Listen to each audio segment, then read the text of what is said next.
Dr. Douglas Winnail.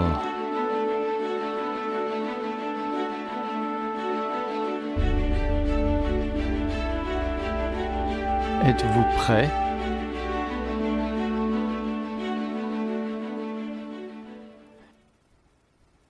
Hier, j'ai rendu visite à une famille de l'Église, ici à Charlotte. Un travailleur de la santé, qui a l'habitude de venir chez eux plusieurs fois par semaine, se trouvait justement là, à mon arrivée, et je l'ai entendu qui faisait des commentaires à propos de ce qui se passe dans le monde à l'heure actuelle. Ce travailleur de la santé, une femme, qui vit comme nous la présente pandémie et qui sait que cette famille est religieuse, posa alors la question « Est-ce que nous approchons de la fin de l'âge ?» Oui, est-ce que nous approchons de la fin de l'âge?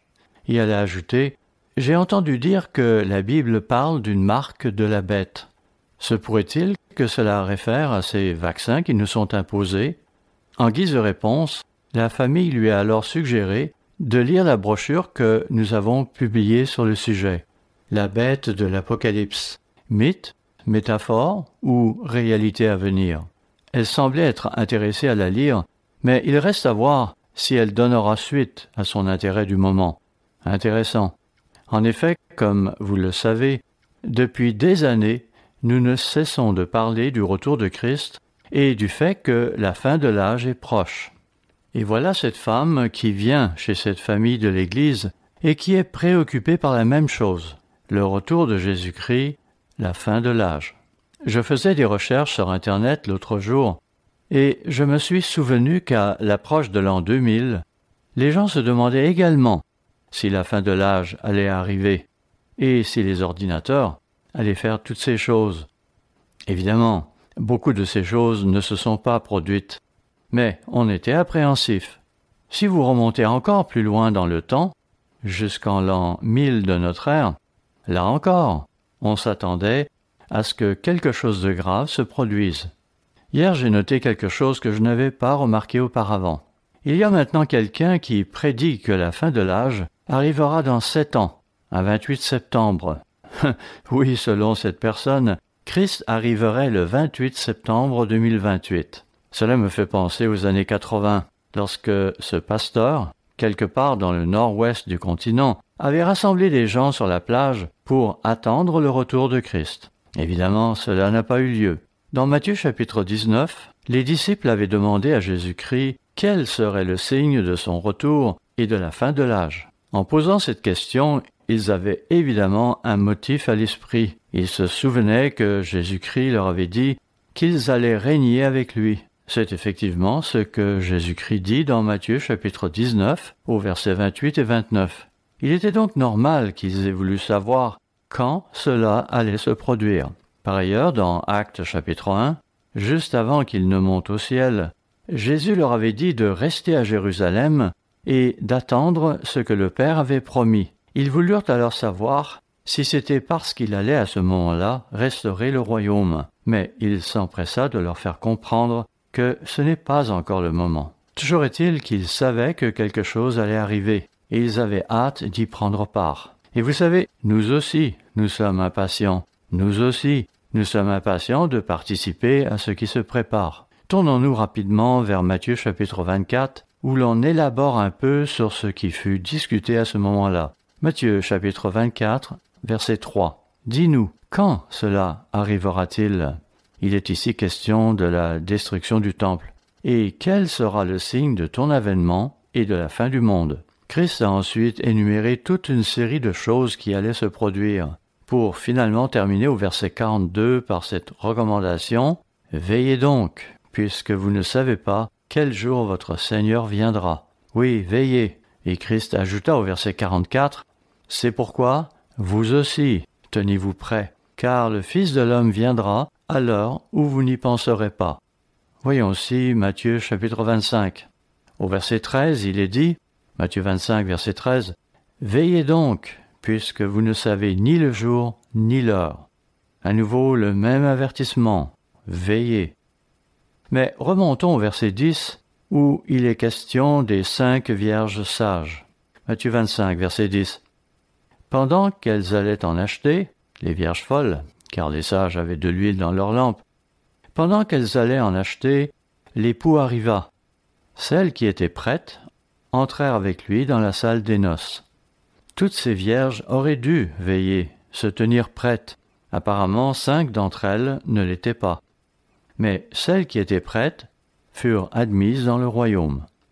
On ne s'y reportera pas, mais dans Marc chapitre 13, au verset 33 à 35, Jésus répète à 3 reprises « Veillez, veillez, veillez, oui, veillez ». De même, dans Luc 21, verset 36, il dit « Veillez donc et priez en tout temps ». Oui, il nous faut prier, afin d'être jugés dignes d'entrer dans le royaume de Dieu. Soyons donc prêts. Vous savez, au fil des ans, nous avons beaucoup parlé de veiller et d'être prêts pour l'époque où Christ reviendra. Mais y aurait-il plus à faire que de simplement veiller et observer ce qui se passe dans le monde? Oui, suffit-il de se tenir au courant, d'observer et de veiller? Certes, il nous faut veiller. Cela nous est répété au moins à 6 ou 7 reprises dans le Nouveau Testament, mais on met aussi l'accent sur le fait d'être prêt. Oui, ce concept d'être prêt est également mentionné. Dans le sermon d'aujourd'hui, je veux mettre l'accent sur le fait qu'il nous faut être prêt. Il y a quelques semaines, M. Strain a donné un sermon où il parlait d'une crise à venir. Il parlait de la fin de l'âge. Pour ma part, je veux aborder le sujet de se tenir prêt. Que devons-nous faire pour être prêts? Oui, que devons-nous faire pour être prêts quand les choses annoncées arriveront? Comment s'y préparer? J'ai intitulé ce sermon « Êtes-vous prêts ?» avec un sous-titre « 7 façons d'être prêt ». Je vais donc parler de 7 façons d'être prêt, de choses que nous pouvons faire dès maintenant pour l'être. Point numéro 1. Êtes-vous prêt pour la fin de l'âge? Et notez que je mets l'accent sur prêt. Oui, êtes-vous prêt pour la fin de l'âge et le retour de Jésus-Christ? Nous avons une brochure intitulée « 14 signes annonçant le retour du Christ ». Quand l'avez-vous lu pour la dernière fois? Ne dites pas que vous savez ce qu'elle contient. À quand remonte la dernière fois que vous l'avez relue? Elle nous dit ce qu'il nous faut surveiller, ce qu'il nous faut avoir à l'œil. Ces choses sont mentionnées dans Matthieu chapitre 24, Marc 13 et Luc 21. Nous ne parlons pas beaucoup de lune teintée de sang. Nous ne parlons pas beaucoup de l'an 2000. Nous avons passé ce stade. Certes, les gens avaient appréhendé l'approche de l'an 2000, mais rien ne s'était produit à ce moment-là. Nous ne parlons pas non plus de ceux qui se promènent en arborant le chiffre 666 ou une pancarte annonçant que la fin du monde est proche. Par contre, notre brochure, elle, décrit 14 signes spécifiques qui précéderont cet avènement. Rendons-nous à 2 Timothée, car je veux parler un peu de la fin de l'âge avant d'aborder le reste de ce sermon. Voyons notamment le chapitre 3, car la Bible décrit ce qui va se passer lors du retour de Christ à plusieurs endroits, pas seulement dans Matthieu 24, Marc 13 et Luc 21. Tournons-nous donc vers 2 Timothée, chapitre 3, au verset 1. 2 Timothée, chapitre 3, au verset 1, où il est dit « Sache que, dans les derniers jours, il y aura des temps difficiles. » Oui, nous vivrons alors des temps difficiles, des temps périlleux. Il faut s'y attendre. Nous nous efforçons en ce moment d'échafauder des plans à propos de divers sites de fêtes pour cet automne 2021, alors que nous ne savons même pas ce qui va être verrouillé. En effet, nous ne savons pas à quelles exigences nous serons soumis dans certains de ces sites potentiels. Il me semble que nous avons déjà reçu une note émanant des Philippines qui disait « Nous n'accepterons aucune personne sur notre propriété à moins qu'elle ne soit vaccinée, à moins qu'elle ne fasse ceci ou qu'elle s'abstienne de faire cela. » Cela complique vraiment les choses. J'ai vu une parodie l'autre jour, mais elle n'est peut-être pas si éloignée de la vérité. Elle montrait un type qui interviewait des gens dans la rue tout en s'efforçant de leur faire signer une pétition. Son intention était de faire mettre en prison ceux qui refusaient obstinément de se faire vacciner. Voulez-vous signer cette pétition? Beaucoup s'exécutaient sans mot dire. D'autres s'offusquaient, disant « Vous moquez-vous de moi ?» Toujours est-il que l'intention de cet individu fictif était de faire jeter en prison ceux qui refusaient de se plier à ses 4 volontés. Encore une fois, c'était présenté comme une parodie, et il plaisantait un peu avec ça. Mais où cela pourrait-il mener? Il faudra voir. Seul l'avenir le dira. 2 Timothée chapitre 3 verset 1 disait donc que des temps difficiles allaient arriver. Verset 2, « Car les hommes seront égoïstes. » La Bible King James dit que les hommes seront épris d'eux-mêmes. Nous avons de nos jours cet engouement pour les selfies. Oui, nous prenons des selfies avec nos téléphones portables. Tout tourne constamment autour du moi. À nouveau, car les hommes seront égoïstes, amis de l'argent. Oui, ils auront une attitude très matérialiste, disant « Si ça ne me rapporte rien, je ne le ferai pas. » Amis de l'argent, fanfarons, hautains, blasphémateurs. Oui, ils se moqueront de Dieu et de la Bible. Vous savez, si vous remontez dans le temps, jusqu'à l'époque de la fondation de l'Amérique, à cette époque-là, 97% ou plus des habitants de la Nouvelle-Angleterre étaient des chrétiens protestants. Ils allaient à l'église. Si vous n'alliez pas à l'église, c'est que quelque chose n'allait pas chez vous. Maintenant, de moins en moins de gens vont à l'église. Oui, les choses changent dans notre pays. Poursuivons. Blasphémateurs, rebelles à leurs parents, ingrats, irréligieux. Versets 3 et 4. Insensibles. La King James parle de manquer d'amour. Intempérants, cruels, ennemis des gens de bien, traîtres, emportés, enflés d'orgueil, aimant le plaisir plus que Dieu. Oui, tout le monde veut faire la fête aujourd'hui. On cherche à s'amuser tout le temps. Cela décrit bien notre époque actuelle, encore que ce ne sont là que quelques-unes de ces caractéristiques. Tournons-nous aussi brièvement vers Luc chapitre 17, où il est question du retour de Jésus-Christ. Luc 17, verset 26. « Ce qui arriva du temps de Noé arrivera de même au jour du Fils de l'homme. » Donc, au retour de Christ, il en sera comme du temps de Noé. Cela est d'ailleurs aussi mentionné dans Matthieu chapitre 24, à partir du verset 37.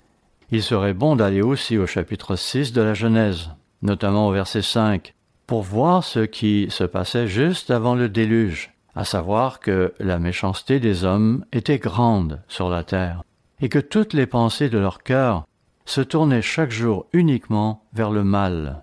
Voilà pourquoi Dieu a détruit le monde antédiluvien. Cela dit, considérez ce qui se passe aujourd'hui. N'est-ce pas pareil? Dès que vous allez sur Internet pour accomplir une tâche quelconque, voilà que surgissent toutes ces choses qui sont mauvaises. Il en est de même lorsque vous voulez écouter un film à la télévision. Le langage est grossier. Les intrigues sont diaboliques. On dira peut-être que j'exagère. Mais non, nous n'exagérons pas. C'est malheureusement la dure réalité. Je me souviens de l'époque où je regardais la télévision dans les années 50, lorsqu'on nous présentait des films de famille rafraîchissants du genre « Father Knows Best », des films où l'on n'entendait pas de gros mots et où les intrigues étaient de bon aloi. Mais aujourd'hui, on n'a même plus envie de regarder la télévision. Nous vivons dans un monde bien différent. Cependant, il fut un temps où c'était pareil. Un temps où toute pensée des hommes était mauvaise et où la terre était aussi remplie de violence et de corruption. On en parle un peu dans Genèse chapitre 5 et au chapitre 6. Combien de temps a duré le ministère de Noé? On le sait, Noé avait environ 500 ans quand vint le déluge, et environ 600 quand les eaux se sont retirées et qu'il put sortir de l'arche. Cela laisse supposer que son ministère aurait duré environ 100 ans, Par ailleurs, la Bible mentionne que dorénavant, après le déluge, la vie de l'homme n'excéderait pas 120 ans, à moins qu'il ne s'agisse, là encore, de la durée totale du ministère de Noé. Et il est un fait que, de nos jours, rares sont les personnes qui vivent bien au-delà de 100 ans. Pour sa part, Noé a donc eu un ministère d'environ 100 ans. Il avait construit ce grand bateau sur son terrain. Si vous allez à Cincinnati, vous pourrez voir la maquette de l'arche. Elle est grande, énorme. C'est plus long qu'un terrain de football et haut d'environ 4 étages. Noé a donc construit quelque chose de cette envergure, et cela lui a pris près d'un siècle. À ceux qui doutent qu'une telle construction ait pu lui prendre près de 100 ans, pensez seulement au temps qu'il a fallu pour construire certaines cathédrales à l'époque du Moyen Âge. Pour certaines, il a fallu même plus qu'un siècle, un véritable exploit pour l'époque. Toujours est-il que l'arche a requis environ 100 ans pour être achevée. Puis le déluge est venu et les a tous emportés. Cela dit, quelle a été la durée du ministère de M. Armstrong? Il a été ordonné en 1930. Nous sommes maintenant pas très loin de 2030.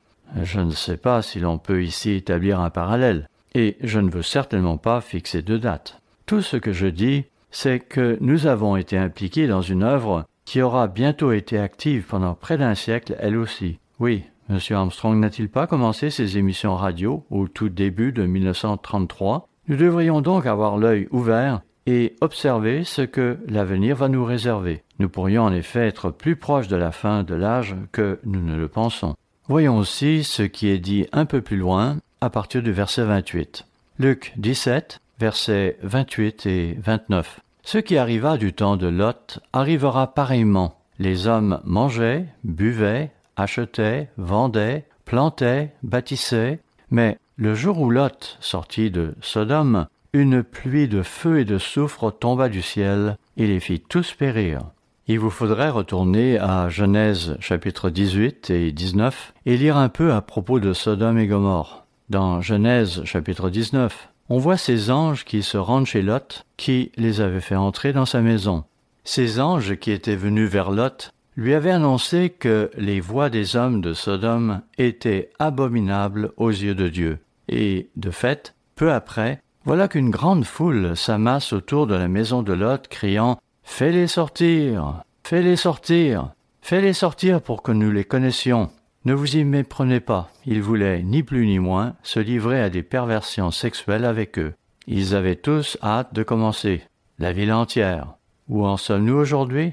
Eh bien, nous encourageons les mêmes types de perversions homosexuelles. C'est rendu au point où tous ceux qui refusent d'entériner ce genre de perversion, qu'il s'agisse de l'autorité gouvernementale, municipale ou peu importe, se verront soumis à d'intenses pressions. C'est intolérable. Il n'y a pas si longtemps, le président Obama était allé au Kenya. Certains pensent qu'il y est né.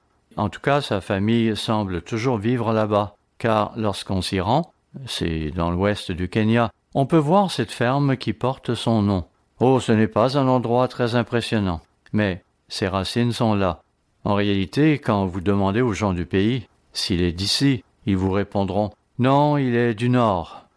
Toujours est-il que, durant sa présidence, il s'était rendu là-bas et leur avait dit en substance « Nous allons vous couper notre aide financière si vous n'ouvrez pas votre société à l'homosexualité. » À cela, le gouvernement local lui avait répondu « Nous ne ferons pas ça. Une telle pratique n'est pas dans nos mœurs. » Imaginez, ils ont répondu ainsi au président des États-Unis. Notez-le, notez le genre de pression qui émane à présent de nos nations occidentales qui s'adonnent à ce genre de vice. Sodome et Gomorrhe ont été détruites par le feu et le soufre. Qu'est-ce qui attend l'Amérique et les nations occidentales qui encouragent ce genre de perversion? Et quand cela va-t-il arriver? Oui, combien de temps Dieu va-t-il encore tolérer cela? Sommes-nous proches de la fin de l'âge? Il semble bien que oui. Nous ne fixons pas de date, mais soyons vigilants et préparés. Je suis tombé sur quelques articles traitant des péchés de Sodome et Gomorrhe, des articles écrits par des théologiens. Ils ne mentionnent pas explicitement l'homosexualité. Ils se réfèrent plutôt à Ézéchiel chapitre 16, versets 49 et 50, où il est question d'orgueil, d'un manque de considération pour les pauvres, du fait de mener un grand train de vie et d'autres abominations. Lisez aussi Lévitique chapitre 18, verset 22, où il est question de ces choses qui sont une abomination aux yeux de Dieu, et cela inclut l'homosexualité. Je me souviens de cette conférence publique que nous avions donnée en Floride, il y a quelques années. J'avais alors parlé d'homosexualité, et il y avait parmi l'assistance une jeune femme et sa mère. Cette jeune femme était venue me voir après la conférence pour dire « Pourquoi êtes-vous si dur envers les homosexuels? Ne sont-ils pas aussi des personnes ?» À cela je répondis « Nous ne sommes pas contre les gens, mais nous nous objectons à ce qu'ils font. » Eh bien, qu'est-ce qu'il y a de si mal à ça? Après tout, n'est-ce pas aujourd'hui un style de vie alternatif? Selon elle, comme c'est maintenant accepté par la société en tant que mode de vie alternatif, on ne devrait donc pas dénigrer de telles pratiques. Voilà où nous en sommes. C'est désolant. Citons rapidement quelques autres écritures en passant sans nécessairement nous y reporter. Jérémie chapitre 23, versets 13 et 14, parle d'Israël et de Juda en tant qu'exemple de ce qu'était Sodome et Gomorrhe. La Bible dit qu'il s'y passait des choses qui faisaient penser à Sodome et Gomorrhe. On pourrait peut-être aussi aller à Deutéronome chapitre 31 au verset 29, où se trouve une prophétie à double interprétation, car elle s'applique tout autant à nos nations actuelles, à l'Israël des temps modernes. Voyons-le. Moïse écrivait probablement cela vers 1400 avant Jésus-Christ.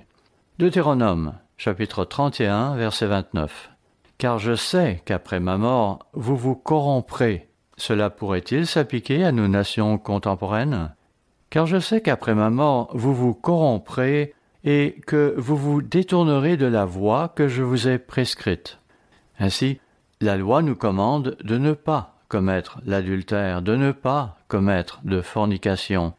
Vous vous détournerez de la voie que je vous ai prescrite, et le malheur finira par vous atteindre, quand vous ferez ce qui est mal aux yeux de l'Éternel, au point de l'irriter par l'œuvre de vos mains. Les habitants de Sodome et Gomorrhe avaient provoqué la colère de Dieu, et ils furent donc exterminés. D'accord, ils seront ramenés à la vie physique lors de la deuxième résurrection, mais notez que Dieu est intervenu à un moment donné et a littéralement changé le cours de l'histoire. Comme il est dit à la fin du verset 29, « Ils l'avaient irrité par l'œuvre de leurs mains. » On ne s'y reportera pas, mais notez que Deutéronome chapitre 28, verset 20, dit que notre chute va arriver soudainement. Ce verset dit en effet « Jusqu'à ce que tu périsses promptement à cause de la méchanceté de tes actions qui t'aura porté à m'abandonner. » Promptement signifie-t-il dans quelques heures, quelques jours ou quelques semaines? Vous savez, il a fallu à l'Empire romain environ 3, 4 ou 5 siècles pour s'effondrer, mais une fois son déclin amorcé, il s'est poursuivi inexorablement. Il a probablement fallu moins de 2 heures pour détruire Sodome et Gomorrhe. Dans le cas du déluge de l'époque de Noé, il a fallu un certain nombre de jours pour que la pluie ensevelisse tout. Combien de temps cela va-t-il prendre pour nous? Vous savez, à l'époque d'Internet, des pirates informatiques seraient en mesure de tout perturber en seulement quelques heures, voire même quelques minutes. Pensez-y et soyez vigilants. Voyons aussi Daniel chapitre 8 au verset 23, où il est question des temps de la fin et du règne des royaumes païens. Daniel chapitre 8 verset 23. À la fin de leur domination, lorsque les pécheurs seront consumés, il s'élèvera un roi impudent et artificieux. Je vais ici me concentrer sur ce verset particulier. D'autres versions disent « Au temps de la fin, lorsque les transgresseurs auront atteint leur plénitude. » Vous pouvez aussi consulter certains commentaires bibliques à propos du même verset. L'un d'eux dit « Dans les derniers temps, quand la méchanceté des hommes dépassera les limites de la miséricorde de Dieu, bon, manifestement, Sodome et Gomorrhe ont dû jadis dépasser les limites de la miséricorde de Dieu. Mais qu'en sera-t-il de nous, de nos nations israélites contemporaines, qui ont été bénies de manière incroyable? Oui, qu'en sera-t-il de nous, quand on considère ce que nous faisons et les exemples que nous donnons? Combien de temps Dieu va-t-il encore attendre avant de nous châtier à notre tour? Et vous savez, cela pourrait arriver très soudainement, oui, très soudainement. Revenons à Ésaïe chapitre 24, qui parle des temps de la fin, d'un événement à venir. Ésaïe 24, verset 4. Le pays est triste, épuisé, les habitants sont abattus, languissants, les chefs du peuple sont sans force. Verset 5. Le pays était profané par ses habitants. Certaines versions disent souillé au lieu de profané. Il est probablement ici question de notre dégradation morale. Notez qu'on parle ici du pays. D'autres versions parlent de la terre.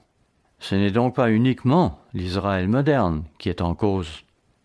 À nouveau, le pays était profané par ses habitants, car ils transgressaient les lois, violaient les ordonnances, ils rompaient l'alliance éternelle. Dieu avait effectivement conclu une alliance avec Israël. Mais quelles en étaient les clauses? Les voici en bref. Si vous obéissez, vous serez bénis. Si vous désobéissez, il y aura des conséquences. Et n'est-ce pas là ce que nous disons aussi à nos enfants? Si vous obéissez, les choses iront beaucoup mieux. Si vous n'obéissez pas, il y aura des conséquences. Oui, lorsque les êtres humains se détournent des lois de Dieu, il y aura des conséquences. La dernière partie du verset 6 dit en effet, c'est pourquoi les habitants du pays sont consumés et il n'en reste qu'un petit nombre. Lorsqu'une société emprunte cette voie, elle court à sa perte à plus ou moins brève échéance. Dieu a déjà détruit toute une société par le déluge. Il a aussi détruit Sodome et Gomorrhe. Et il ne s'agissait pas de son peuple, d'Israël. Le monde se dirige présentement vers la catastrophe. Pensez-vous que nous sommes les seuls à dire cela, à dire que le monde arrive à sa fin, que la fin de l'âge est proche? Non, car d'autres personnes dans le monde disent la même chose. Il existe un livre auquel nous nous sommes référés à plusieurs reprises dans le passé. Il est intitulé « When Nations Die » quand des nations s'effondrent. Il a été publié en 1994, il y a donc près de 30 ans. Ce genre de livre n'est pas nécessairement une publication chrétienne. Il est un produit de ce monde. Il émane de certaines personnes qui observent notre société contemporaine, qui l'ont en fait observée durant les 30 ou 40 dernières années. À nouveau, son titre au complet est « Quand des nations s'effondrent ». L'Amérique au bord du précipice. 10 signes avant-coureurs d'une culture en crise. Ces 10 signes précurseurs incluent une dette qui s'emballe, des familles qui se désagrègent, une moralité qui va à la dérive. L'auteur disait, en se basant sur une étude des civilisations déchues du passé, que toute civilisation qui emprunte une telle voie connaîtra un sort similaire. Et il a écrit cela il y a déjà une trentaine d'années. Il y a aussi un juge, Robert Bork, qui a écrit un livre dont le titre est « Slouching Towards Gomorrah », en français « S'engager dans la voie de Gomorrhe ». Il l'a écrit en 2003 et il y parle exactement des mêmes choses. Une dette qui explose, des mariages qui se brisent, des enfants qui se retournent contre leurs parents, des valeurs qui s'effondrent. L'auteur est juif. Il était un juge. On lui a refusé de siéger à la Cour suprême parce qu'il écrivait des livres de ce genre. Dans ces livres, il abordait aussi des sujets comme celui de l'émancipation des femmes. Cela aussi n'était pas pour le rendre populaire, surtout aux yeux de ceux qui auraient dû approuver sa nomination à la Cour suprême. Patrick Buchanan, quant à lui, a écrit un livre en 2011 qui s'intitulait « The Death of the West », en français « La mort de l'Occident ». Un livre où il parle sans ménagement du déclin de la culture occidentale et de sa cause. Et cela était il y a 10 ans. Ce phénomène n'est donc pas récent.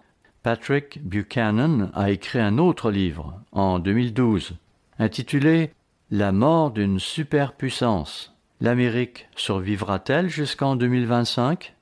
Ceci serait donc dans moins de 4 ans. Notez aussi qu'il a été conseillé auprès de plusieurs présidents. Ce ne sont donc pas des gens d'Église qui disent ces choses. Ce sont des gens qui observent le monde autour d'eux, ils voient ce qui se passe. Alors que je rassemblais divers documents pour ce sermon, j'ai trouvé cet article qui est apparu dans une revue sous le titre « Les leçons de Rome ». Décadence morale et corruption. Il datait de 2018. Il n'y a donc pas longtemps. L'article traite de toutes sortes de sujets, entre autres de l'écart croissant entre les riches et les pauvres et de la corruption morale. Mais le thème sur lequel je voudrais me concentrer ici est celui de la corruption des frontières. Oui, la corruption des frontières de l'Empire romain.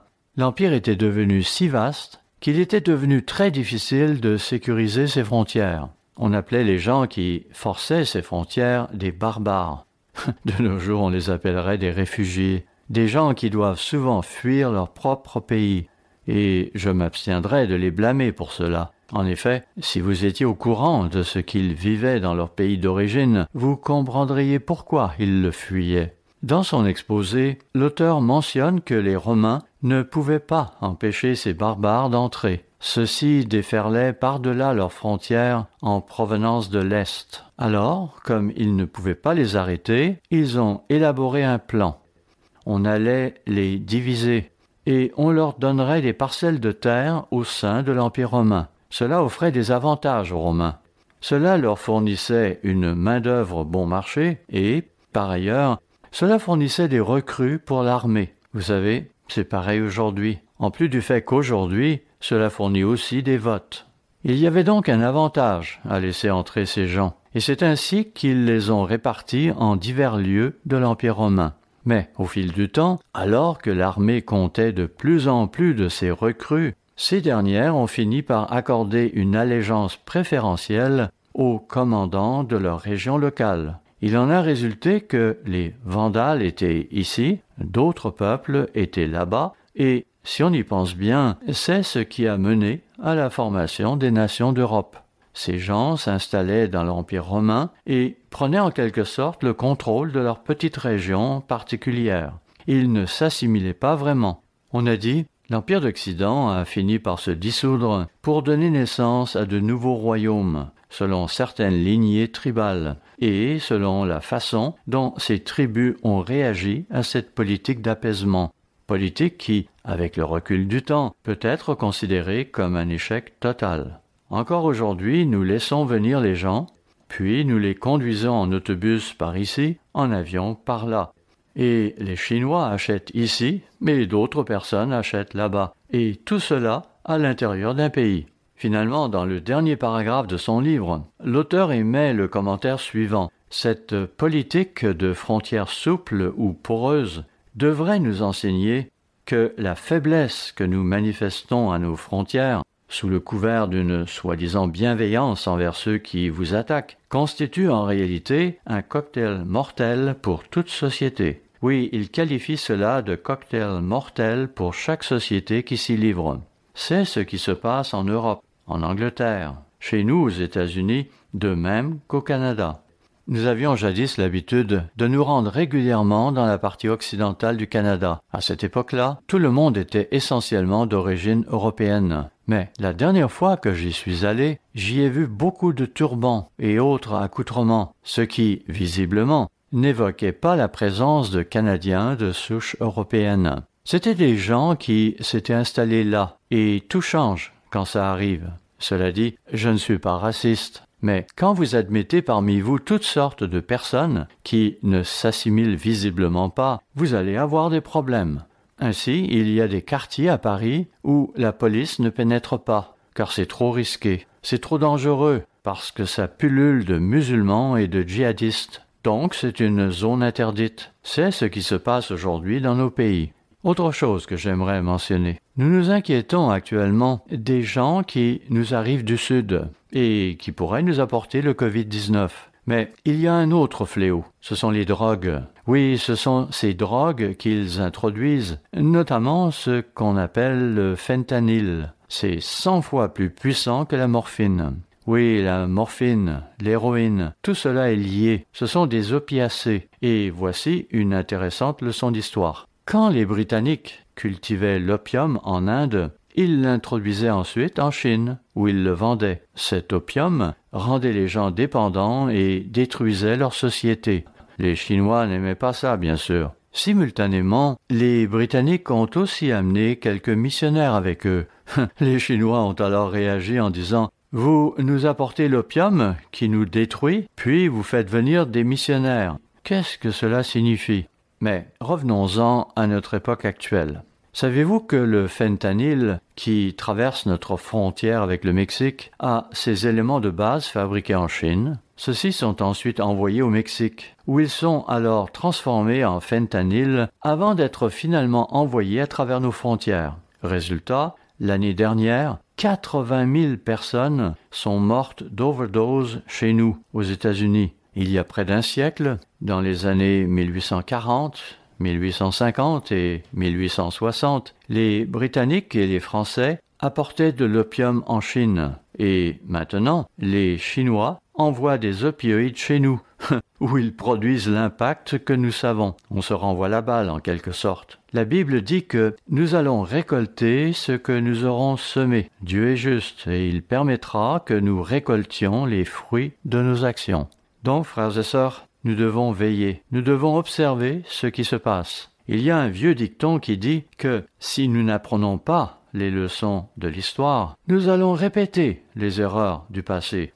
Je vous pose donc la question, en particulier à vous les jeunes qui êtes parmi nous. Approchons-nous de la fin de l'âge? Êtes-vous prêts pour l'affronter? Les choses vont probablement devenir très difficiles ici, dans nos pays. Nous avons déjà parlé de cela au fil des ans. Mais avez-vous des réserves de nourriture, d'eau et de choses qui vous permettront de survivre pendant plusieurs semaines, voire un mois ou plus, advenant une crise subite? Bien sûr, avoir une réserve de nourriture et d'eau est primordial. Mais si vous prenez des médicaments, soyez sûr d'en avoir aussi un surplus au cas où. Justement, il n'y a pas si longtemps, je parlais avec quelqu'un qui avait grandement besoin d'un certain médicament que son pharmacien n'arrivait pas à lui procurer. Cela lui avait causé beaucoup de problèmes. Alors, sommes-nous prêts pour la fin de l'âge? De nombreuses personnes, et pas uniquement des membres de l'Église, ont lancé des avertissements. Certains de ces livres précités datent d'il y a 30 ans, mais tous disent la même chose. Nous devons donc être attentifs, nous devons être prêts. Voilà, ceci était notre point numéro 1. Êtes-vous prêts pour la fin de l'âge et le retour de Jésus-Christ? Ne remettez pas les choses à plus tard. Certains diront « Oh, je serai prêt quand les événements se précipiteront. » Vous savez, si notre chute doit arriver précipitamment, aurez-vous le temps d'agir? Oh, certains diront « Je veux encore faire ce voyage » ou « Je viens de faire la connaissance de ce gars séduisant ou de cette fille qui m'épate. » Je vous avoue que lorsque nous nous sommes mariés, ma femme et moi, nous nous demandions aussi si nous allions avoir le temps de fonder une famille. Eh bien, nous avons maintenant 2 garçons et 5 petits-enfants. Certains d'entre vous ici présents auront-ils la même opportunité? Les événements peuvent se précipiter, vous savez. N'oublions pas cependant qu'il restera toujours 3 ans et demi dans le lieu de refuge, ce qui nous laissera encore une certaine latitude de manœuvre. Gardez tout cela à l'esprit. Point numéro 2. Êtes-vous prêt à défendre vos convictions? Oui, serez-vous prêt à défendre vos convictions? 2 Pierre chapitre 3 nous prévient que nous allons être persécutés. Il est difficile de prédire exactement quand et comment cela va se passer pour vous individuellement, mais nous nous attendons à ce que l'Église soit persécutée. Nous serons sûrement empêchés de dire certaines choses. En fait, nous avons déjà vécu une situation aux États-Unis où un de nos ministres a dit quelque chose dans un sermon. Cela a été enregistré par quelqu'un qui l'a ensuite transmis à des autorités gouvernementales et on nous a demandé de rendre des comptes. Ce n'était peut-être pas justifié, mais le fait est qu'on nous a fait comparaître pour nous interroger. Voyons donc 2 Pierre chapitre 3, les versets 3 et 4. Sachez avant tout que, dans les derniers jours, il viendra des moqueurs avec leurs railleries et marchant selon leur propre convoitise. Ils disent « Où est la promesse de son avènement ?» On nous dira « Vous qui parlez ainsi, vous pensez que Christ va revenir. C'est une chimère. Oui, ce ne sont que des paroles en l'air. Nous allons sûrement tenir tête à une telle situation. Nous devrions en être capables. En effet, si quelqu'un devait vous ridiculiser pour vos croyances, cela devrait-il vous désarçonner? Cela va-t-il vous faire dévier de votre course? Êtes-vous fermement établi dans vos croyances, sachant d'où elles viennent? Si tel est le cas, rien ne pourra vous ébranler. Donc, dans les derniers jours, il viendra des moqueurs avec leurs railleries. Nous les avons aujourd'hui. Ainsi, il y a Richard Dawkins, ce type en Angleterre, qui a toutes sortes de choses abominables à dire sur Dieu et sur la Bible. Il gagne beaucoup d'argent avec les livres qu'il vend. On parle beaucoup de lui. Il y a aussi cet autre individu de l'Université de la Caroline du Nord, Bart Ehrman, qui a publié je ne sais combien de livres, entre 5 et 10 je crois. Lui aussi s'acharne à critiquer la Bible, comme beaucoup d'autres choses d'ailleurs. Et puis il y a aussi Bill Maher, qui parle, paraît-il, fréquemment à la télévision. On dit de lui qu'il est comédien, n'empêche qu'il ne se gêne pas pour se moquer de la religion et de la Bible. Il dit que pour que les humains survivent, la Bible doit mourir, des choses de ce genre. Oui, les moqueurs nous ont envahis. Jésus-Christ a été persécuté par les pharisiens. Les apôtres ont aussi été persécutés. Ils ont tué Étienne. L'apôtre Paul a dû se défendre. Cela est mentionné dans Actes chapitre 26, 27 et 28. Et il l'a fait en s'efforçant de ne pas offenser qui que ce soit.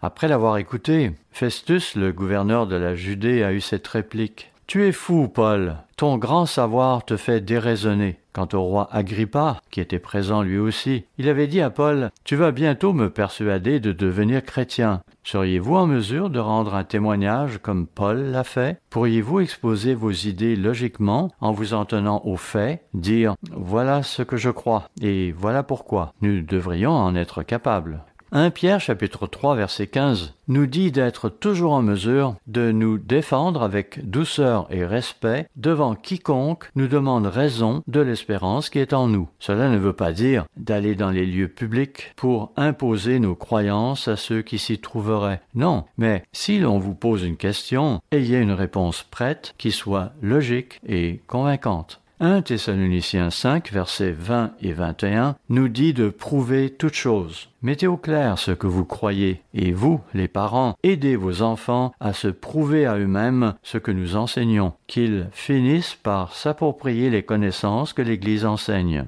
Ainsi, montrez-leur comment prouver que Dieu existe. Comme vous le savez, Dieu se moque de ces gens qui prétendent qu'il n'existe pas. Psaume 14, verset 1, dit même que seul un insensé ne croit pas en l'existence de Dieu. Oui, il faut être fou pour ne pas croire en l'existence de Dieu. Ainsi, montrez à vos enfants pourquoi c'est insensé de ne pas croire en Dieu. Tantôt dans les annonces, on a entendu que nos enfants, qui se trouvaient au camp de Virginie occidentale, avaient prié pour que Dieu veille sur la météo là-bas. Eh bien, croyez-le ou non, alors qu'ils chantaient des chansons tirées d'un livre et que quelques gouttes tombaient parmi eux, plus loin, à 100 mètres de là, il pleuvait à verse. Remarquable, non? La même chose est arrivée à Cape Cod, alors que nous devions y passer une semaine. Nous avions eu un été pourri jusque-là, mais lorsque nous sommes arrivés sur place, les nuages se sont soudainement dissipés. Une semaine plus tard, à notre départ, voilà qu'ils revenaient, ce qui a fait dire à un des résidents de l'endroit « J'ai l'impression que ces gens ont des connexions avec quelqu'un. » Voilà qui était agréable à entendre.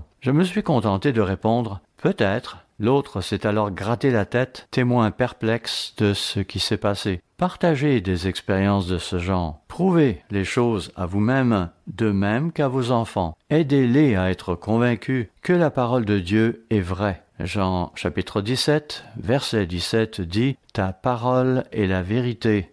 La Bible, ce livre dont les gens se moquent aujourd'hui, mettez-vous votre entière confiance en elle? Vous en servez-vous pour guider votre vie, en dépit de ce que les gens disent? Il y est notamment question de prophétie. Alors tournons-nous vers Ésaïe chapitre 46, où le prophète s'adresse aux critiques de son époque, disant, Ésaïe 46, verset 8, « Souvenez-vous de ces choses et soyez des hommes. » Autrement dit, faites face à la réalité. Pécheurs, rentrez en vous-même. Souvenez-vous, verset 9, de ce qui s'est passé dès les temps anciens, car je suis Dieu et il n'y en a point d'autre. Je suis Dieu et nul n'est semblable à moi. J'annonce dès le commencement ce qui doit arriver et longtemps d'avance ce qui n'est pas encore accompli. La Bible est en quelque sorte l'histoire écrite à l'avance, Dieu étant capable de prédire le futur. Christ n'est pas encore revenu, mais les prophéties annoncent qu'il va revenir. Il reviendra donc. Il y a d'autres choses que nous avons vues s'accomplir, notamment « Mes arrêts subsisteront et j'exécuterai toute ma volonté ». Ici, le mot hébreu traduit par « arrêt » indique que ce qu'il a décidé s'accomplira. Nous pouvons compter dessus. Faites bon usage de cette information qu'il nous donne. Voyons aussi 2 Pierre chapitre 1, versets 16 à 19. 2 Pierre chapitre 1, verset 16. « Ce n'est pas en effet en suivant des fables habilement conçues que nous vous avons fait connaître la puissance et l'avènement de notre Seigneur Jésus-Christ, mais c'est comme ayant vu sa majesté de nos propres yeux. » Il y a aujourd'hui des gens qui disent « Nous ne savons pas si la Bible est digne de confiance, et nous ne savons pas si le Christ a existé ou non. » Cependant, vous pouvez trouver des références historiques au fait que Jésus-Christ a vécu. Pierre a dit « Nous étions des témoins oculaires. Nous étions là. Nous l'avons vu. Nous avons vu ces miracles. » Mais pouvez-vous croire ce que Pierre a dit? Peut-être que ce n'était pas lui qui avait écrit cela. Peut-être que quelqu'un d'autre l'a écrit et a simplement utilisé son nom. Ce sont là certains des arguments qu'on entend aujourd'hui, mais nous avons besoin d'être sûrs. Plus loin, au verset 19, il est dit, 2 Pierre 1, verset 19, « Et nous, il s'adresse ici à l'Église, il parle des apôtres, nous tenons pour d'autant plus certaine la parole prophétique à laquelle vous faites bien de prêter attention. » Quels sont ceux qui ont compris la parole prophétique au cours des 40, 50, 60 dernières années? Nous n'avions peut-être pas raison sur tous les points, mais notre vision d'ensemble était bonne. Les critiques ont beau dire « Oui, mais vous vous êtes trompé sur ce point particulier, et aussi sur cet autre. » N'empêche que notre vision d'ensemble était intacte. L'Europe est en train de devenir forte, et l'Allemagne en est le leader. Vous devez avoir confiance en ces choses, mais vous devez aussi le prouver à vous-même. Le verset 19 achève en disant que nous devrons être d'autant plus aux aguets que la fin approchera. Alors, pouvez-vous donner une réponse à l'espoir qui est en vous? Calmement, clairement, logiquement? Peut-être vous faudra-t-il la mettre par écrit, la fignoler. À mes débuts dans l'Église, j'avais pris en note les prophéties qui s'étaient accomplies et d'autres choses qui m'avaient frappé. Je me souviens de cette conversation que j'avais eue avec le ministre qui m'a baptisé. Il m'avait demandé « Pourquoi pensez-vous que nous sommes la véritable Église ?» À cela, j'avais répondu « Eh bien, vos enseignements prophétiques font vraiment beaucoup de sens. » « Oui, c'est vrai, a-t-il ajouté. La prophétie est importante, mais comprenez aussi que la Bible nous enseigne un mode de vie qui fonctionne. Au camp d'été 2021, en Virginie occidentale, nous avions adopté pour thème central « La voix de Dieu fonctionne ». Analysez la vie des gens qui vous entourent. Considérez votre propre vie. Notez ce qui arrive aux gens qui prennent un chemin différent de celui que vous avez décidé de prendre et comparez ce qui en résulte. Oui, considérez ce qui leur arrive tout en priant pour eux. Voilà, c'était là notre deuxième point. Soyez prêts à défendre vos convictions. Point numéro 3. Vous êtes-vous préparés pour le travail qui vous attend? C'est que Jésus nous dit de veiller et d'être prêts. Il nous faut avoir l'œil ouvert et être prêts. Êtes-vous prêts pour le travail à venir? Dans Jean chapitre 14, verset 3, durant la nuit précédant sa crucifixion, Jésus a dit à ses disciples « Lorsque je m'en serai allé et que je vous aurai préparé une place, je reviendrai. » C'est là qu'est notre espoir. C'est ce que nous attendons avec impatience. Voyons aussi ce que dit Ésaïe chapitre 40 au verset 10. Ésaïe 40, verset 10.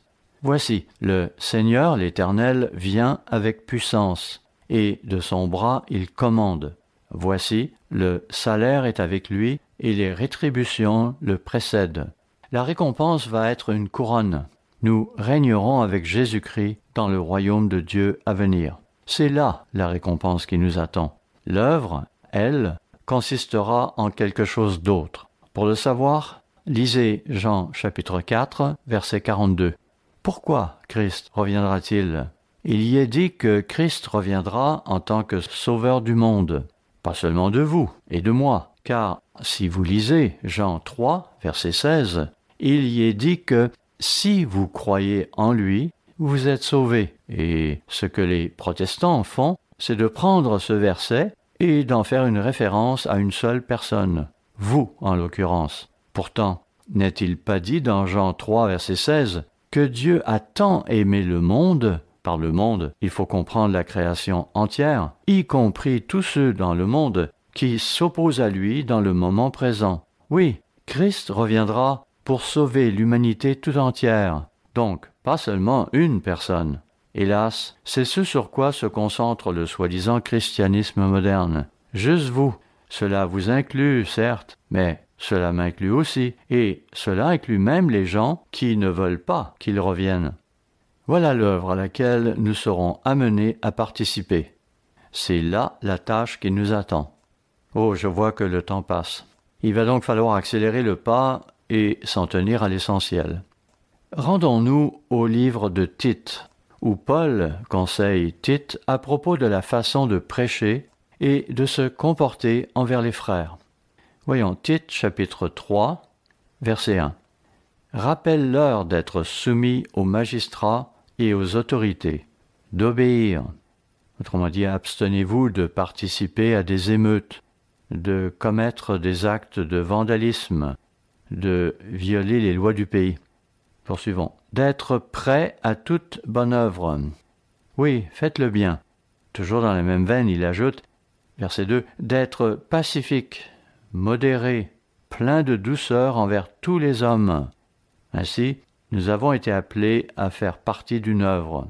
À son retour, Christ utilisera un groupe de personnes pour littéralement changer le monde.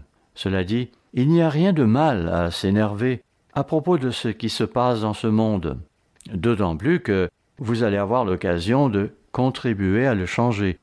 Je me souviens d'avoir un jour assisté à une conférence de presse à Washington, D.C. C'était à l'époque où les hippies étaient actifs, donc probablement dans les années 70. Et ce jeune homme, qui semblait avoir le même âge que moi à l'époque, criait à plein poumon « Ouais, nous allons changer les choses. Nous allons mettre Washington à genoux. » Il s'agitait et faisait beaucoup de bruit. Je suis allé le voir après et lui ai dit « Puis-je vous poser une question ?»« Quoi ?» voulut-il savoir. J'ai dit « Qu'allez-vous faire après que vous aurez mis Washington à genoux ?»« Foutez le camp » fut sa seule réponse. Il n'avait manifestement pas de plan. Des gens comme ça n'ont d'autre objectif que de détruire, faire tomber le gouvernement. Mais qu'allait-il faire après ça? Donner du LSD à tout le monde? S'amuser? Il n'avait pas d'autre plan de prévu. Nous, par contre, allons devoir redresser les choses. C'est le travail qui nous attend.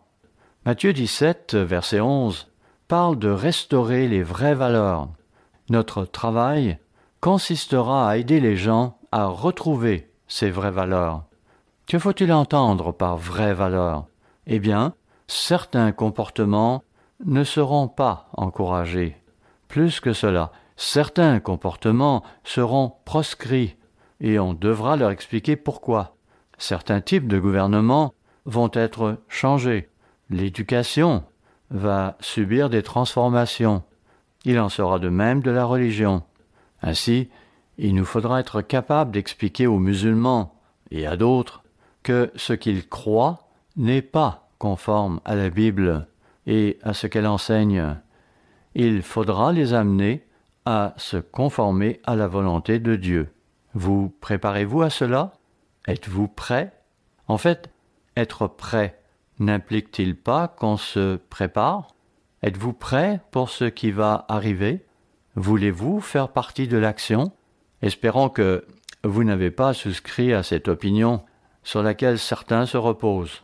Eh bien, je vais être au ciel suite à l'enlèvement des véritables chrétiens. Et de là, je vais juste suivre l'évolution des choses avant de revenir sur terre où tout sera dès lors merveilleux. Non, il y aura là des gens qui auront vécu la tribulation. Ils seront en état de choc à cause de ce qui se sera passé.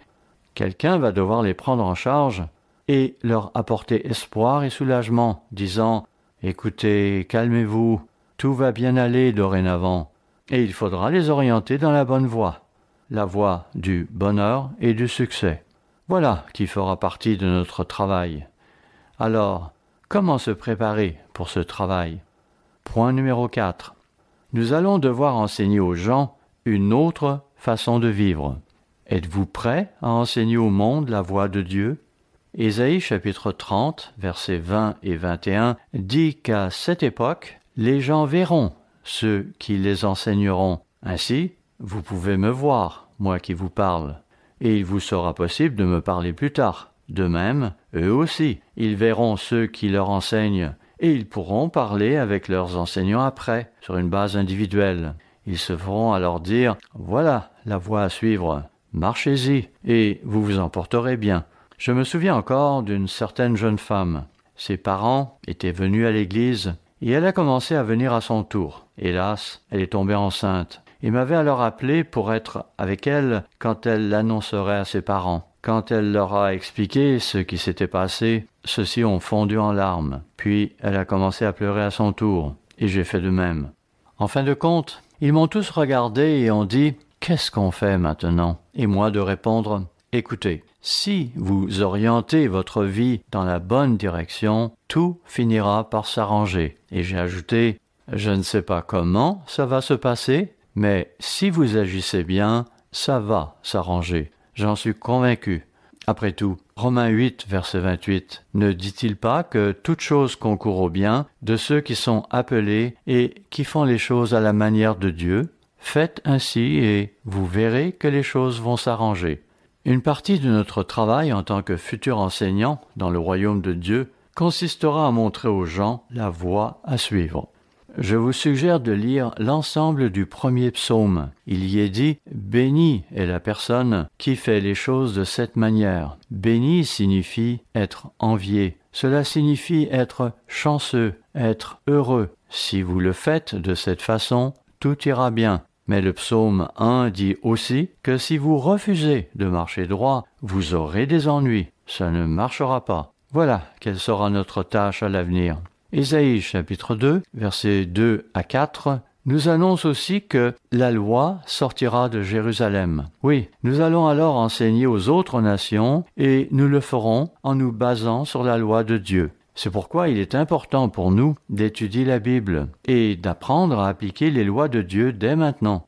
Deutéronome 17, versets 18 à 20, imposait au roi d'Israël de se faire une copie personnelle de la loi. Oui, ils devaient rédiger une copie de la loi de leurs propres mains. C'est là une bonne idée, tant il est vrai que si vous faites appel à plusieurs de vos sens simultanément, vous aurez d'autant plus de chances de retenir ce qui fait l'objet de votre étude. Donc, étudiez la loi de Dieu quotidiennement et vivez selon elle. Quand Esdras a été renvoyé de Babylone à Jérusalem, voir Esdras chapitre 7, versets 6 à 10, il est dit qu'il a préparé son cœur pour la tâche qui l'y attendait. Il savait que son travail consisterait à ramener les gens à la parole de Dieu et à les orienter dans une direction différente, la bonne direction. Puis, plus tard, il est mentionné qu'il a préparé son cœur à rechercher la loi, à accomplir la loi et à enseigner la loi. C'est ce à quoi nous devons nous préparer nous aussi. Nous l'étudions et nous apprenons à l'appliquer. Voilà qui caractérisera notre travail dans le royaume de Dieu à venir.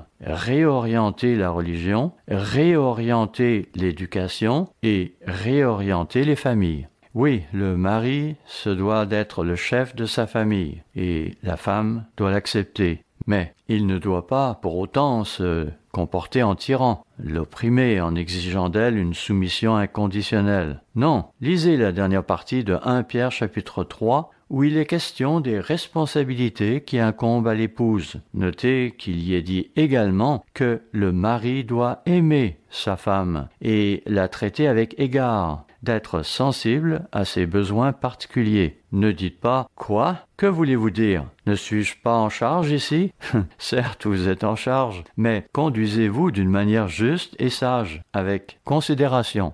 On entend dire communément que les hommes viennent de Mars et les femmes de Vénus. On entend par là qu'ils ont différentes façons de voir les choses, différentes façons de penser. Pourquoi Dieu ne nous a-t-il pas créés pareils? Parce qu'il veut que nous arrivions à comprendre l'autre personne, et cela requiert du temps. Il faut être patient. Acceptons et suivons les lignes directrices que Dieu nous donne.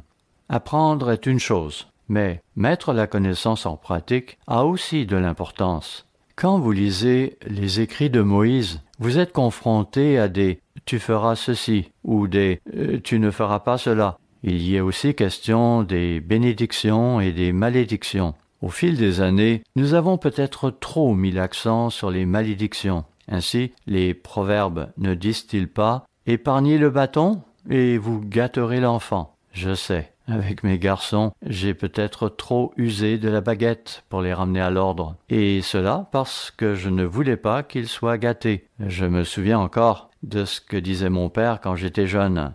Mon garçon, nous avions un professeur redoutable à l'école primaire, un certain Vod Wickerman. Il avait une règle. Lorsque tu te comportais mal, il te tapait sur la main. C'est qu'il suivait les instructions du même livre que nous. Épargnez le bâton et vous gâtez l'enfant. Parmi la communauté des puritains, quelqu'un se promenait durant les services avec une longue perche. À l'une des extrémités de la perche se trouvait une plume. Et si vous vous endormiez, il venait vers vous et vous chatouillait sous le nez pour vous réveiller. Mais il avait aussi une balle à l'autre extrémité de la perche. Et si vous parliez, il arrivait derrière vous et s'en servait pour vous asséner un coup sur la tête. Vous voyez, il n'épargnait pas la baguette, car il ne voulait pas gâter les enfants. Nous devrions peut-être adopter une pratique similaire chez nous. La loi de Moïse nous enjoint donc de faire ceci et de ne pas faire cela. Et nous avons certes besoin de directives pour bien mener notre vie, mais dans les proverbes, on insiste plutôt sur le fait qu'une personne sage fera ceci alors qu'un insensé fera cela. Et nous voudrons bien sûr encourager les gens à prendre des décisions sages et non des décisions insensées. Ainsi, le contenu et la méthode sont deux choses importantes. Alors, je vous pose la question, êtes-vous prêt à enseigner la voie de Dieu? Vous y préparez-vous? Point numéro 5. Êtes-vous prêt à diriger à la manière de Dieu? Oui. Êtes-vous prêt à diriger à la manière de Dieu? Apocalypse chapitre 5 verset 10 parle des saints comme étant des rois et des sacrificateurs dans le royaume de Dieu à venir. Donc à la fois des dirigeants civils et des dirigeants religieux. Daniel 4 verset 17 dit que le Très-Haut domine sur le règne des hommes, qu'il le donne à qui il lui plaît et qu'il élève le plus vil des hommes. N'est-ce pas intéressant? Oui, c'est là le monde de l'homme, ce qui caractérise les gouvernements humains. J'ai lu quelque chose l'autre jour où quelqu'un disait « Vous savez, la politique est tout simplement sale. » Oui, sale, mais cela va changer. Cela va changer dans le royaume de Dieu à venir. Nous avons été appelés à sortir de ce monde et à apprendre à diriger d'une manière différente, avec amour, certes, mais aussi avec fermeté aux besoins. Et vous avez des exemples dans la Bible, notamment dans 1 Roi chapitre 12, où Roboam, le fils de Salomon, avait reçu à la fois le conseil des jeunes gens de son entourage et celui des anciens qui avaient servi son père. Ces derniers lui avaient conseillé de se mettre au service des gens, d'agir en tant que serviteur. Par contre, les jeunes gens qui le côtoyaient lui conseillaient au contraire de se montrer dur, de leur faire sentir qui était en charge et de les mener à la trique, ce qui a provoqué une rébellion. Proverbe 29, verset 2 dit « Quand les justes se multiplient, le peuple est dans la joie, mais quand le méchant domine, le peuple gémit. Quand nous faisons les choses à la manière de Dieu, les gens se réjouissent. Préparons-nous donc à faire les choses à la manière de Dieu. Imprégnons-nous donc des exemples que nous trouvons dans la Bible. Lisez quelques livres à propos de leadership. Certains leaders ont fait du bon travail, d'autres pas. Récemment, j'ai lu un livre ayant pour titre « The White King ». Il parlait d'Alfred le Grand, un roi qui vivait en Grande-Bretagne dans les années 900 de notre ère. Il était chrétien, mais dans ce livre, on mettait l'accent sur les gens qu'il servait et non sur lui-même. Cela dit, si vous vous tournez vers Deutéronome chapitre 17, vous verrez que les Écritures prescrivaient au roi non seulement de lire le livre, de lire la loi, mais aussi de ne pas adopter un style de vie trop luxueux. On lui prescrivait notamment de ne pas acheter un tas de chevaux. Aujourd'hui, ce seraient des voitures. Figurez-vous qu'au moment de quitter son poste de président, le ressortissant d'un certain pays africain se vit offrir comme cadeau de départ 11 voitures et 3 maisons. Alors que, dans son pays, le citoyen moyen ne gagne qu'1, voire 2 dollars par jour. Incroyable. Exactement ce que la Bible proscrit. Lorsque nous serons en charge, il nous faudra diriger à la manière de Dieu. Point numéro 6. Connaissez-vous le Seigneur? En disant cela, j'espère que je ne passerai pas pour un protestant. Oui, savez-vous comment Jésus-Christ ferait les choses? Pour la réponse, allez à Matthieu chapitre 7. Ainsi, avons-nous la pensée de Dieu,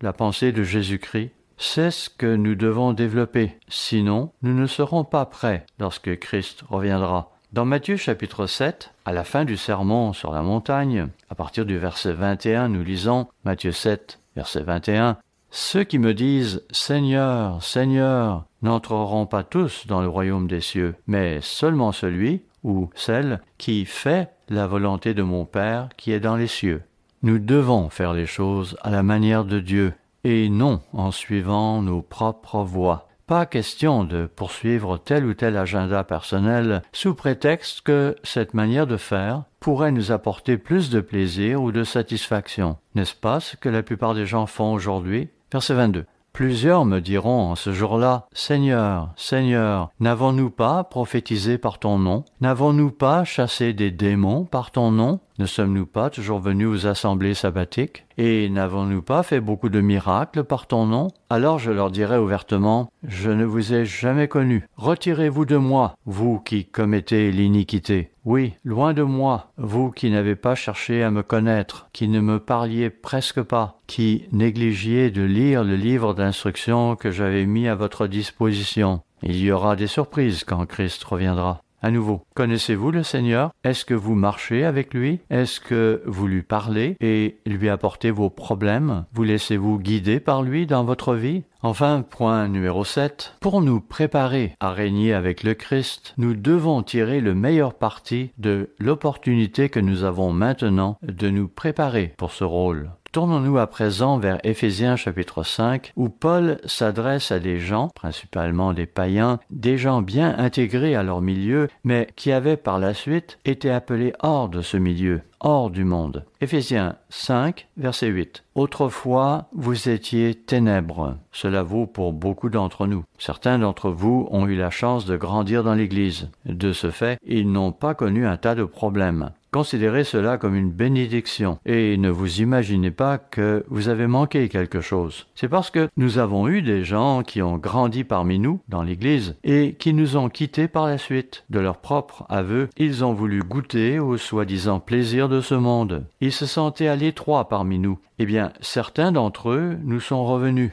Parfois, après 10 ans, 15 ans ou 20 ans, ils sont revenus en boitant et en affichant de nombreuses cicatrices. J'espère que vous ne serez pas tentés un jour de faire comme eux. À nouveau, autrefois, vous étiez ténèbres, et maintenant, vous êtes lumière dans le Seigneur. Marchez comme des enfants de lumière. Oui, marchez comme des enfants de lumière. Découvrez ce qui est acceptable aux yeux de Dieu. Lisez sa parole. versets 15 et 16. Prenez donc garde afin de vous conduire avec circonspection, non comme des insensés, mais comme des sages. Rachetez le temps. Oui, profitez au mieux du temps qu'il vous reste. Ne venez pas au service en guettant votre montre du coin de l'œil, mine de dire « Voilà, à 16 heures, je m'éclipse ». Non, au contraire, en venant ici, vous devriez vouloir absorber tout ce que l'Église peut vous offrir. Profitez-en pour poser des questions. Imprégnez-vous de tout ce qui est disponible. Par exemple, nous avons un cours de Bible par correspondance. Suivez-le. Étudiez-le. Fixez-vous des objectifs de ce type. Profitez de nos études bibliques du mercredi soir. Et, si vous le pouvez, des enseignements dispensés dans le cadre de la Living Education, ainsi que de nos nombreuses brochures. Ne gaspillez pas votre temps. Préparez-vous pour l'avenir. Quand j'étais enfant, et quand vous étiez enfant, vous avez probablement joué à cache-cache. Je prends pour acquis que tous connaissent ce jeu. Quelqu'un se tient debout, ferme les yeux et compte jusqu'à 50, 100 ou peu importe. Pendant ce temps, tout le monde court pour se cacher. Et puis on entend ce cri « Prêt, pas prêt, j'arrive !» Et voilà que la personne qui comptait se met à courir dans tous les sens pour essayer de trouver où l'on s'était caché. Apocalypse, chapitre 19, verset 7, dit que l'épouse de Christ s'est préparée. Elle s'est efforcée d'être prête pour son retour. Dans Matthieu, chapitre 24, les apôtres avaient demandé à Jésus-Christ « Quel sera le signe de ton avènement et de la fin du monde ?» ou plutôt de l'âge. Et ils avaient un motif pour poser la question. Ils savaient qu'au retour de Christ, il recevrait une couronne, qu'il régnerait avec lui. Ils avaient donc un motif en tête. Alors il leur a donné certains signes, puis il a ajouté « Veillez et soyez prêts ». Oui, soyez sur vos gardes, gardez les yeux ouverts. Nous avons souvent parlé de ce thème dans l'Église, mais je voulais parler aujourd'hui de ce que nous devons faire pour être prêts. Être prêt, cela dépend de vous et cela dépend de moi. Et un de ces jours, nous allons tous entendre le retentissement d'une trompette et nous allons entendre un cri. Je ne sais pas sous quelle forme cela se manifestera, mais cela pourrait être ainsi. Prêt, pas prêt? Me voici. Frères et sœurs, serez-vous prêts? Efforçons-nous tous de l'être.